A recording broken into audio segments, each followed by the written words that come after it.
We all know the beloved tale of Pinocchio. It's been shared from generation to generation. The wooden puppet who yearns to be a real boy and, of course, is loved so much by his father, Geppetto. Well, for more than a decade, an iconic filmmaker has had his own vision to reimagine this story. And that is how Guillermo del Toro's Pinocchio, a stop-motion animated film, was born.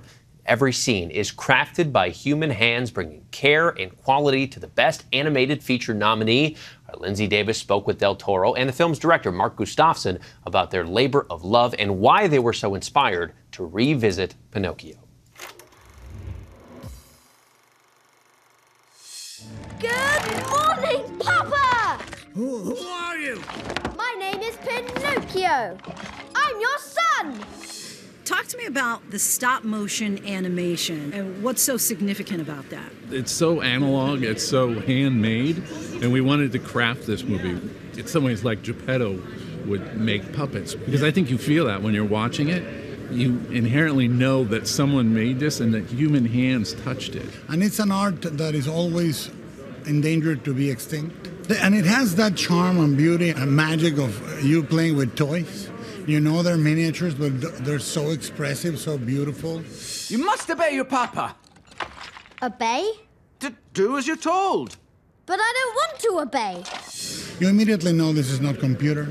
This is not generated in an AI, this is made by human hands. But I've read that in some cases it takes years to make it this way. Yes. It does. We took approximately 1,000 days of shoot. And, we had as many as over 60 units working at the same time with hundreds of puppets, hundreds of hours. In a good week, an animator gets 2 to 3 seconds, and the movie's 2 hours. So it's an incredible task. This is a movie that's been done, that's been loved and savored for generations. Yeah. Why decide it's time to redo it? Because it's time to say a different story. I mean, when you find a great melody, but you can sing it like nobody has, and you can actually turn it on its head and make it mean something completely new, then you sing it. Otherwise, it's not worth the years and over a decade and a half to get it made. All the things my eyes can see. No, get away from me. Everything is new to me. You, stand back. I think that our Pinocchio stands as a completely different incarnation of the tale. And you all have said before that this is not necessarily for kids. Kind of explain that idea, because people hear Pinocchio and they think immediately that that's who the audience is. It was important to say over and over again, both with our actions and repeat a message that we believe in the community of animation. Animation is not a genre for kids. It's a medium to create art, to create film. It has created immortal images in the history of cinema, and we got to be able to use it to tackle deeper, stronger themes if we need to. The setting is in fascist Italy. Yes. And really it's more about war, correct? I think it's about different forms of fatherhood, including the most distorted, violent version of it, which is the idea of the strong man in fascism. But the movie is articulated through 3 or 4 different father-son relationships.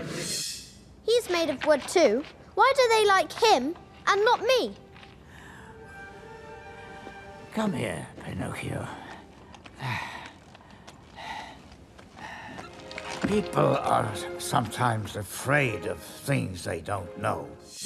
What would you hope that viewers take away? It's about not a boy learning to be a real boy, but a father learning to be a real father, which I think is a far more important and moving story to tell. Then I will be Pinocchio. And you will be my papa.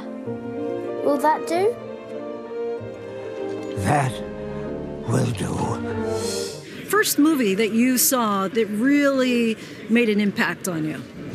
I think Jason and the Argonauts as a child. And it happened to have a bunch of stop motion in it. So obviously that planted the seed for my future. For me, it was Frankenstein and Pinocchio, both at the same time. Very little time between them, and maybe that's why they both became sort of the same movie. for me in many ways. And so this has special meaning for you then, to revisit your favorite childhood movie.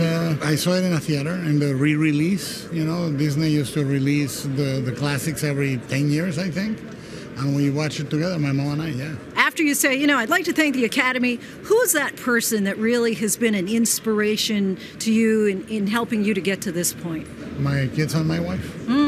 They all make an impression on me every day. And they're partners in this brief journey that is life. And they are wiser than I can be, so absolutely them. And Mark. Yeah, and me, of course. Yes. Honestly, I think it was my mother, because she was always supportive. She didn't always understand what I was up to or what I was thinking. I was kind of a weird kid, but she always supported me, and that meant a lot. The weirdness worked out in Yes. the end. Yes. Hi everyone, George Stephanopoulos here. Thanks for checking out the ABC News YouTube channel. If you'd like to get more videos, show highlights, and watch live event coverage, click on the right over here to subscribe to our channel, and don't forget to download the ABC News app for breaking news alerts. Thanks for watching.